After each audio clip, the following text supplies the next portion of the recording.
Hi guys, today we will be looking at the quick revision on the topic proteins.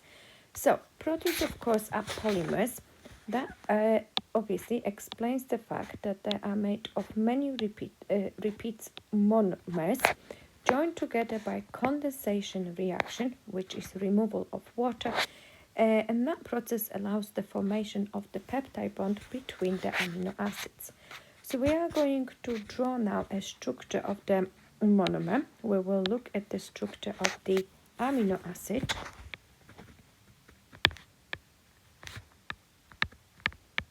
And the formation of the peptide bond between two amino acids which are joined by condensation reaction, which is removal of water. So let's get started with a drawing of the amino acid. So we've got a middle carbon, we've got the side chain R group. There are 20 different R groups, hence there are 20 different amino acids.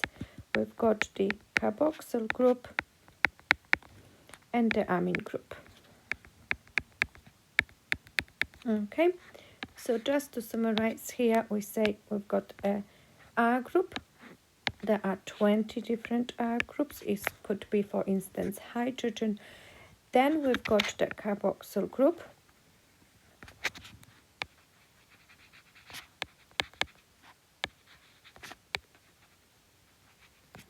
And we've also got amino group.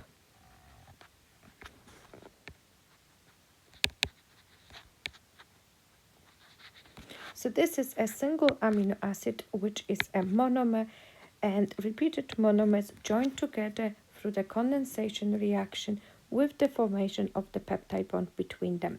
So we're going to have a look now how this peptide bond is formed. So I'm going to draw next amino acid. So that's my second amino acid here, amino group, a central carbon, another R group, hydrogen, and carboxyl group. We hopefully remember that condensation reaction is removal of water to form the bond, and the bond we will be forming is a peptide bond. So I'm going to remove the label here of the carboxyl group. Okay, just a little bit here, so I can show you how this condensation reaction is taking place. So we did say condensation reaction is the removal of water. So I'm going to remove water from the carboxyl group using OH group, and on the second amino acid using the hydrogen from the amine group. So as the first product here, so I don't forget about it, I have achieved water. And the second product, there are two amino acids joined together, which we call a dipeptide. So we try to squeeze it here. So I'm redrawing my first amino acid.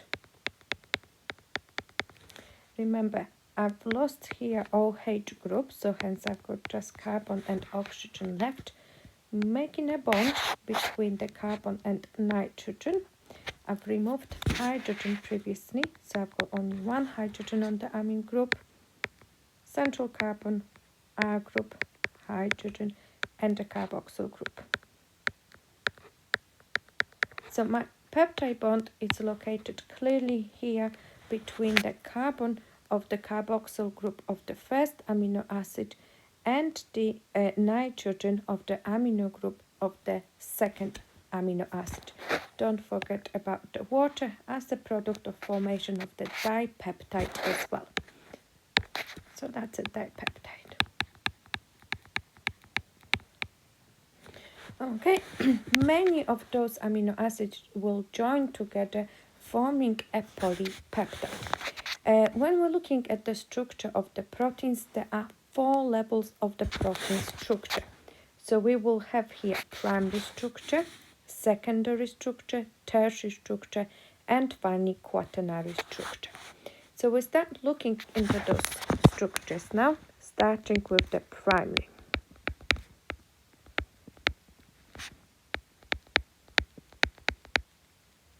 Primary structure is nothing else than the sequence of amino acids. So we just seen a second ago how those amino acids join together through the condensation reaction, and this is what primary structure is. Primary structure shows you the order, better word, sequence of amino acids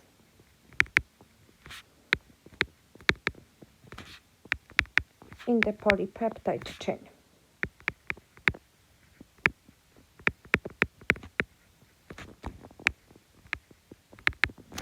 This is a very important level of the protein structure because it determines the final function and the shape of that protein.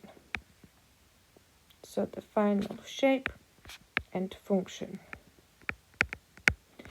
You can look back at the video on the protein synthesis, and protein synthesis shows you exactly how DNA is responsible for the order, for the sequence of amino acids. So DNA sequence affects the sequence of amino acids. We need to remember here that 3 bases on DNA are responsible to give a coding sequence for 1 amino acid. It's really important because when you look at the many past paper questions, they will ask you that question. Or the typical question, it's asking you, for instance, they give you a number of the amino acids in the polypeptide chain, and they will ask you how many peptide bonds are there. So really simply, we can have a look here. I've got 1, 2, 3, 4, 5 amino acids in my chain, and the number of the bonds is 1, 2, 3, 4. So I've got 4 peptide bonds. However, if they give you a larger number, you can always go of the formula of n take away 1, where n it's a number of the monomers.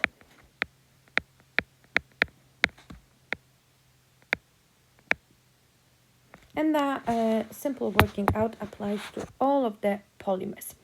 So primary structure, it's a sequence of amino acids in the polypeptide chain, determines the final shape and the function of the protein, and the sequence of the amino acids, it's determined by the sequence of DNA, because we should remember that DNA gives a sequence on mRNA, which are of course codons, and codons are responsible for the specific amino acids. More about this in the protein synthesis video. So, second level of the protein structure is that secondary structure.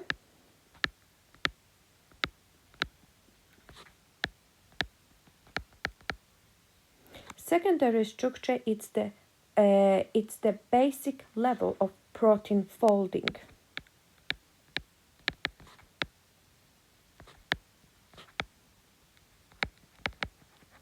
Here we could have 2 levels of the protein folding. We could have alpha helix, or we could have beta plate sheets, which looks more like a zigzag. Okay, so that was alpha helix and beta plate sheets.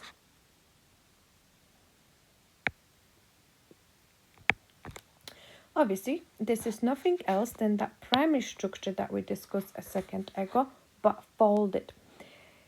Obviously, this level of the protein folding needs to be supported by the bonds, and the other type of the bonds that comes along here to help out with the level of the folding are many hydrogen bonds.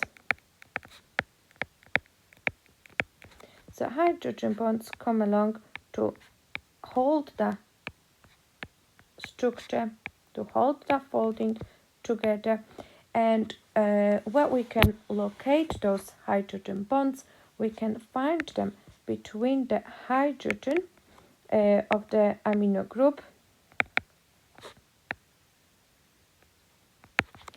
and oxygen of the carboxyl group.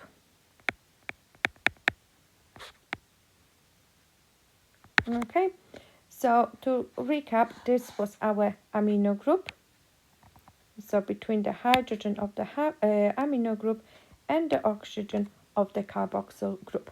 That's where we can find the hydrogen bonds between the secondary structure. Next level of the protein structure, it's a tertiary structure, the most important level. So tertiary structure.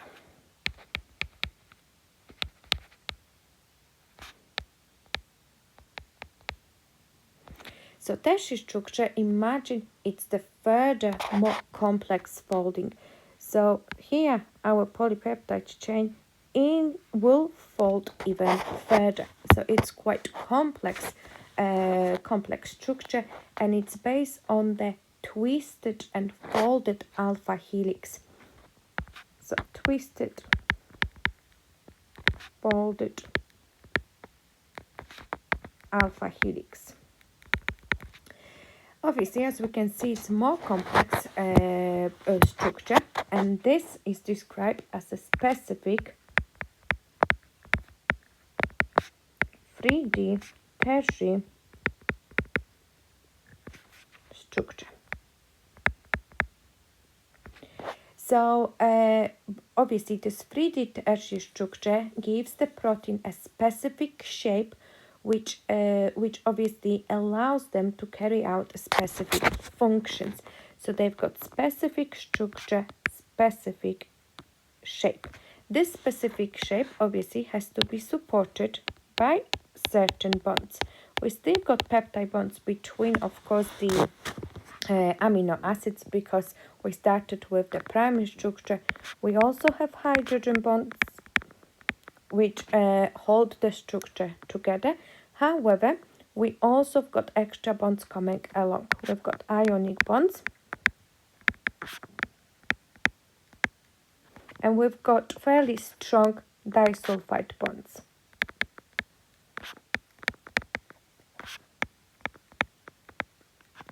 We need to be able to talk about those bonds as in the manner of the tertiary structure, because remember, tertiary structure is specific. So that's what gives the protein a specific shape, specific structure. Similarly, when you talk about the enzymes, of course, enzymes are examples of proteins. We also refer to them as being specific, having specific 3D tertiary structure. We then talk about the specific shape of the active site within the enzymes as well. And final level of the protein structure, it's quaternary structure.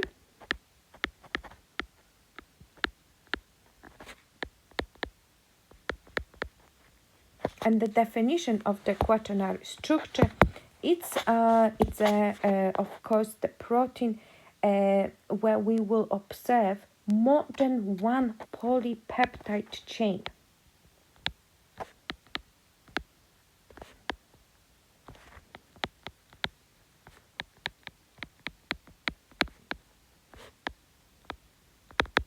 Example of the quaternary protein structure, for instance, so that's 2 chains, 3 and 4. So example of the quaternary protein structure, it's a hemoglobin,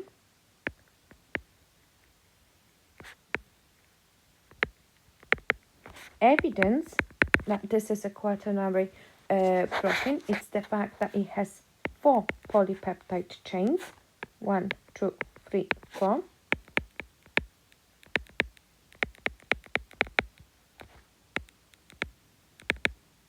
And the other evidence, it's the presence of the prosthetic group, which is a non-protein group.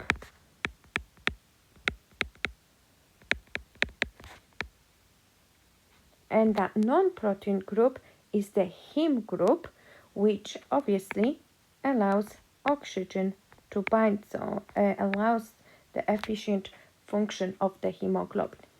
Another quaternary protein, which you learn about in section 2 with the immunity, is, for instance, antibody. Sorry, I'll just do that again. So antibody is a protein again made of 4 polypeptide chains, when we can see here 2 heavy chains and 2 light chains. Okay, so again made of 4 polypeptide chains. Another type of the quaternary protein, it's collagen.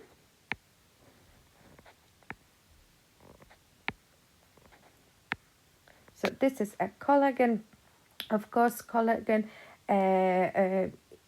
it's found in tendons to joint muscles to bones. Here we've got again tertiary structure, which is twisted, and quaternary structure, it's made of many of those polypeptide chains kind of twisted together as a rope. So that's a long fibrous shape here. So to summarize the levels of the protein structure, we need to always remember to mention easy things first. It's a polymer of amino acids joined by peptide bonds. And those peptide bonds are formed by condensation reaction. And then we start talking about different protein structures. So, primary structure, sequence of amino acids.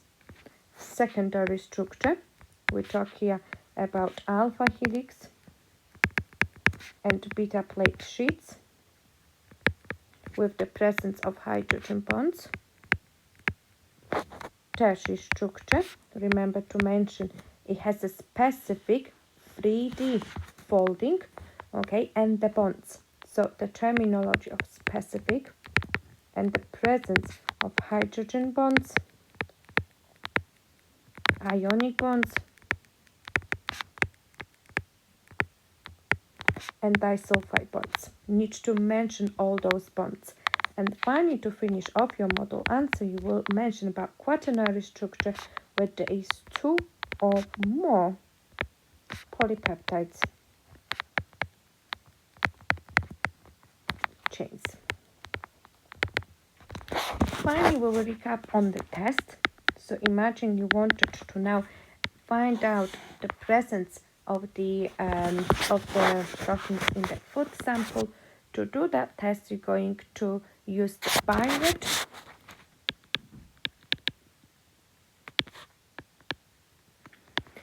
and simply how we're going to do the test. We're going to obviously have a test tube with a sample. We're going to add the Biret test to the sample. By adding Biret, we will see blue color because Biret is blue, and if there are positive results, we are going to observe the change of color from blue to purple, lilac. I don't have the purple color here, so I'm just going to use that one, but make a note it meant to be purple. Okay, purple lilac color, and that is a positive outcome. So remember, the Biret test is here to test for the presence of proteins.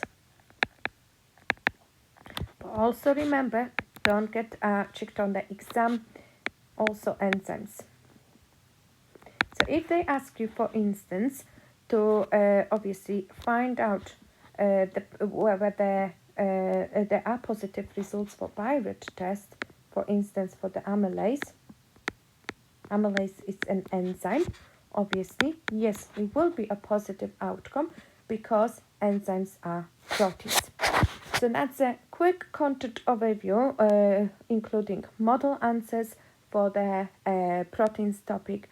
Make sure that now you go away and you do many past paper questions to be able to relate the structure of proteins to properties of proteins name in many different past paper questions. You need to also be able to interpret the results of Byred tests for proteins and many other past paper questions aspects that you can find out. So that's